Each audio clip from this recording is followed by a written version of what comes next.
Olá, bem-vindo ao canal Política das Coisas. No vídeo de hoje, vamos falar sobre a democracia, com suas visões históricas e a questão atual. Junte-se a nós e se você ainda não está inscrito, inscreva-se e ative as notificações para não perder nenhuma atualização. O tema da democracia é essencial em qualquer debate político, seja com visões teóricas ou em defesa da prática democrática. É importante que tenhamos em mente de que democracia estamos falando. Para ficar mais compreensível, vamos falar de duas concepções de democracia, a concepção maximalista e a concepção minimalista.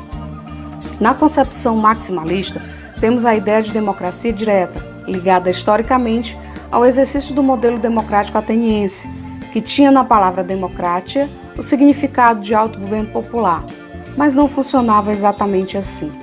Na democracia ateniense, apenas os cidadãos participavam da vida pública, e a cidadania era um título que obedecia a critérios hierárquicos e monetários.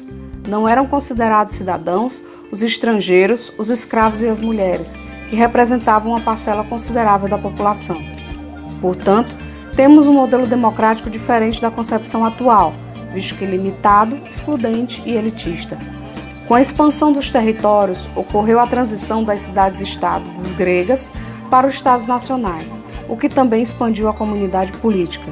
Assim, as discussões e decisões políticas realizadas diretamente pelos cidadãos dão lugar ao surgimento de instituições políticas e a afirmação dos parlamentos como espaços de decisão.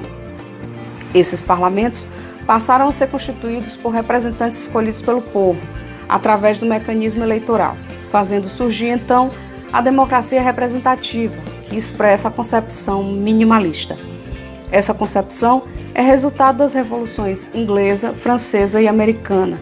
A concepção de democracia resultante é baseada no respeito aos direitos básicos das pessoas e aos direitos políticos dos cidadãos, incluídos aí a liberdade de associação, reunião e expressão, mediante o império da lei protegida pelos tribunais. Temos também a introdução do princípio da separação dos poderes entre executivo, legislativo e judiciário, a eleição livre e periódica dos que ocupam os cargos decisórios em cada um dos poderes, a submissão do Estado e de todos os seus aparelhos àqueles que receberam a delegação do poder dos cidadãos, ou seja, os que foram eleitos, e a possibilidade de rever e atualizar a Constituição, que dá suporte aos princípios das instituições democráticas.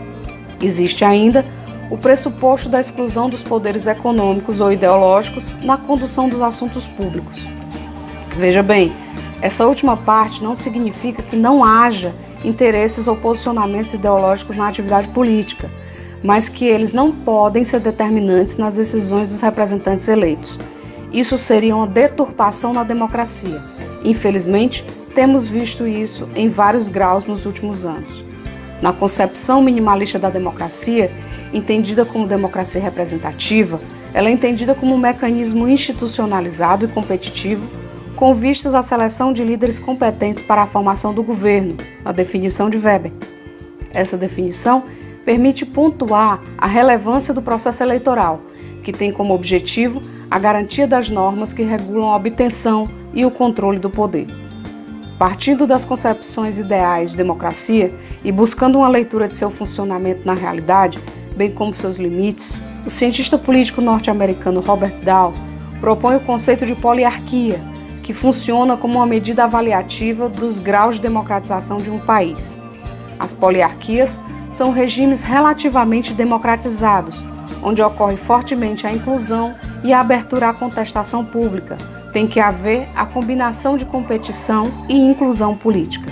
Para Dahl, a palavra-chave de democracia é a responsividade contínua do governo às preferências e necessidades dos cidadãos.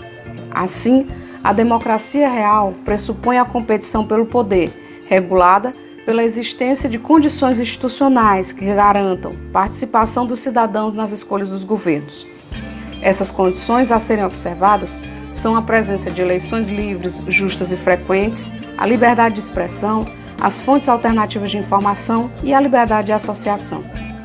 Na transição do século XX para o século XXI, algumas questões tornam-se centrais para a democracia, como a personalização e espetacularização da política, a submissão das decisões políticas ao ciclo de notícias, e a preocupação com a qualidade da democracia.